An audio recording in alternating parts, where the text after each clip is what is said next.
ಹರೇ ಶ್ರೀಕೃಷ್ಣ. ಶ್ರೀಮದ್ ಭಗವದ್ಗೀತೆ ಅಧ್ಯಾಯ 10 ಶ್ಲೋಕ 28.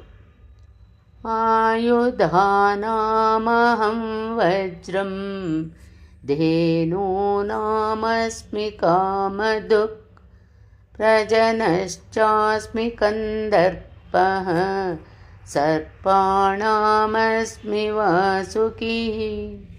ಈ ಶ್ಲೋಕದ ಭಾವಾರ್ಥ: ವಜ್ರಾಯುಧ ಅಥವಾ ಸಿಡಿಲು ನಿಜವಾಗಿಯೂ ಬಲಶಾಲಿಯಾದದ್ದು. ಅದು ಕೃಷ್ಣನ ಶಕ್ತಿಯನ್ನು ಪ್ರತಿನಿಧಿಸುತ್ತದೆ.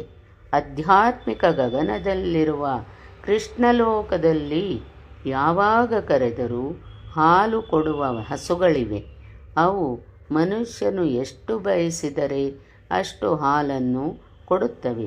ನಿಜ, ಇಂತಹ ಗೋವುಗಳು ಐಹಿಕ ಲೋಕದಲ್ಲಿ ಇಲ್ಲ. ಆದರೆ ಕೃಷ್ಣಲೋಕದಲ್ಲಿ ಅವುಗಳ ಪ್ರಸ್ತಾಪ ಇದೆ. ಪ್ರಭುವು ಇಂತಹ ಅನೇಕ ಗೋವುಗಳನ್ನು ಇಟ್ಟುಕೊಂಡಿದ್ದಾನೆ. ಅವುಗಳಿಗೆ ಸುರಭಿ ಎಂದು ಹೆಸರು. ಭಗವಂತನು ಸುರಭಿ ಗೋವುಗಳನ್ನು ನೋಡಿಕೊಳ್ಳುವುದರಲ್ಲಿ ನಿರತನಾಗಿರುತ್ತಾನೆ ಎಂದು ಹೇಳಲಾಗಿದೆ.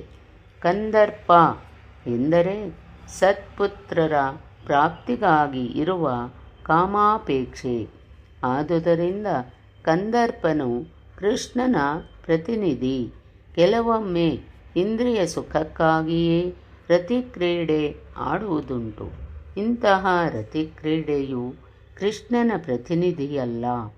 ಆದರೆ ಒಳ್ಳೆಯ ಮಕ್ಕಳ ಜನನಕ್ಕಾಗಿ ನಡೆಯುವ ಕಾಮಜೀವನಕ್ಕೆ ಕಂದರ್ಪ ಎಂದು ಹೆಸರು. ಇದು ಕೃಷ್ಣನನ್ನು ಪ್ರತಿನಿಧಿಸುತ್ತದೆ.